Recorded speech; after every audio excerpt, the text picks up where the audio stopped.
Hola, ¿qué tal? ¿Cómo están, amigos? Bueno, este es un breve video a modo de presentación del curso que vamos a iniciar el próximo 22 de mayo en curso virtual, el curso de filosofía hedonista. Quería comentarles básicamente cómo está estructurado el curso, cuál es la finalidad, porque quizá es un curso extraño, es un curso raro. Tengo entendido que no hay muchos cursos de filosofía hedonista. Yo es un tema que trabajo ya hace básicamente 7 u 8 años, eh, y es una línea o es una tradición filosófica que siempre me interesó pensar.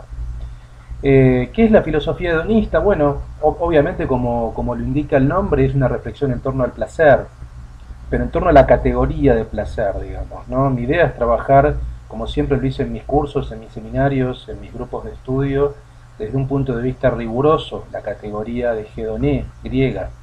La idea es comenzar ese trayecto por el mundo griego, por obviamente Epicuro, tanto Epicuro como otras tradiciones como los cirenaicos también, que van a ser antiepicúreos, que los dos tienen reflexiones distintas sobre el placer, pasar efectivamente incluso por el mundo medieval, luego por la modernidad y llegar finalmente al siglo XX y siglo XXI. El placer es una categoría, o el concepto de placer o la noción de placer como la noción de deseo, que no son las mismas obviamente, son dos nociones complejas, ríspidas, particularmente la de placer.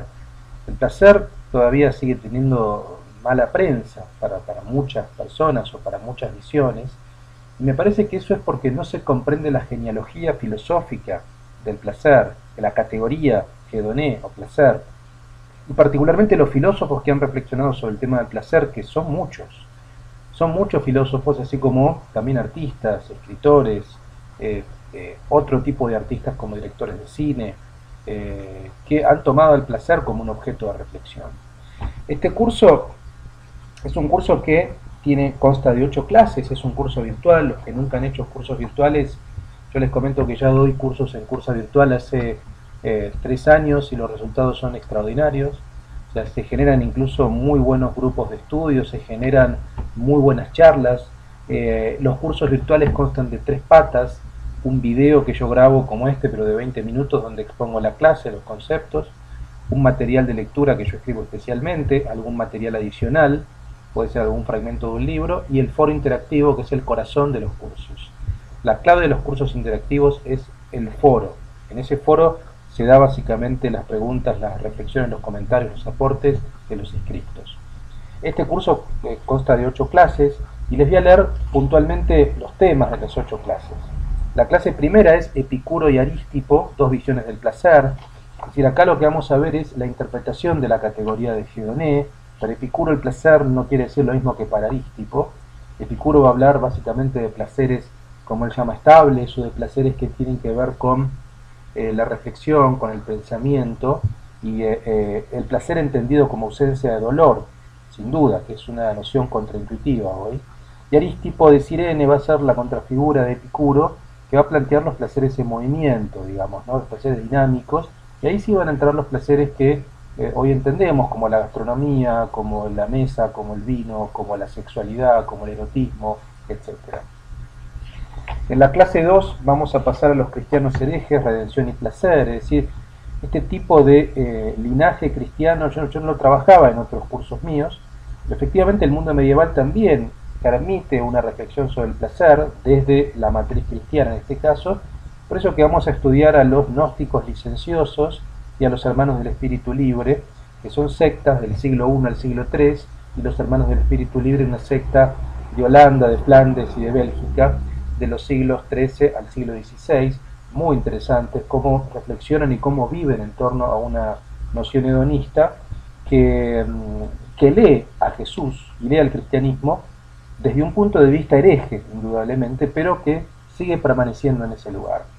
En la clase 3, el renacimiento y la vuelta del epicureísmo, ahí vamos a pensar ciertas nociones como la de Condottiere, como la virtud italiana, el genio, la subjetividad, una figura como Michel de Montaigne, que va a recuperar gran parte de ese legado del epicureísmo en el mundo renacentista.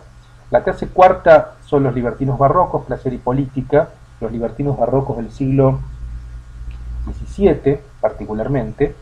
Ahí vamos a estudiar en la clase 4 y la clase quinta. La clase quinta va a ser los libertinos ilustrados, placer y política. Vamos a ver esa suerte de escuela introhedonista, es decir, cómo dentro de la filosofía hedonista a su vez hay una tradición que es el libertinismo. Los libertinos, tanto del siglo XVII como del siglo XVIII, van a ser fundamentales. Es decir, ¿por qué? Porque van a agregar una pata política, la relación del placer con la cuestión política. Por lo tanto, ahí estudiaremos a figuras como Cyrano de Bergerac, que seguramente algunos lo conocen por una película. Veremos algunos pensadores como Saint-Evremont, como Pierre Gassendi, como Lametrie y como el Marqués de Sade, que es indudablemente el más importante o el más renombrado. Es decir, lo interesante de los libertinos es cómo se trenza el placer con la política en ese aspecto. La clase sexta veremos empirismo y utilitarismo, el cálculo de placeres en la tradición empirista. Ahí veremos algunos filósofos como John Stuart Mill o como David Hume, que van a pensar el placer en relación con lo social, van a pensar el placer incluso en relación con el Estado y con la formación del incipiente liberalismo político. La clase séptica vamos a ver el uso de los placeres en Michel Foucault. Foucault tiene un libro, La historia de la sexualidad, dedicado especialmente a trabajar la noción de placer, pero también la noción de cuidado de sí, la noción de epimeleia et tu, la noción de ascesis, es decir, pensar el placer en un sentido integral, como arte de vivir, como diseño de subjetividades, como cuidado de subjetividades, es decir, el placer está inserto en el cuerpo individual, en el cuerpo social, y por lo tanto da cuenta de esas prácticas de libertad y de autorregulación que va a plantear Foucault a fines de su obra, ¿no? En su obra de los años 80. Y la última clase es neoepicureísmo contemporáneo y veremos el legado de la ética Foucaultiana, de esa ética hedonista Foucaultiana, en el presente, particularmente a partir de una figura como la de Michel Onfray, que ha hecho un trabajo interesante en lo que tiene que ver con una suerte de corpus de tradición hedonista, ¿no? Onfray no es un filósofo original, no es un filósofo creador de conceptos, no es un filósofo que deslumbre por su inventiva, pero básicamente lo que es un gran sistematizador. Por lo tanto, esa sistematización es interesante y es importante. Con esto cierro. El curso de filosofía hedonista es abierto a todos, no hace falta tener conocimientos previos, es abierto obviamente a todas las personas que hablen español, vivan en cualquier país. En general hay bastantes inscriptos de toda América Latina, y eso es muy interesante porque son muy fructíferos los intercambios. Bueno, espero darlos en el comienzo, el 22 de mayo, y estamos en contacto. Gracias.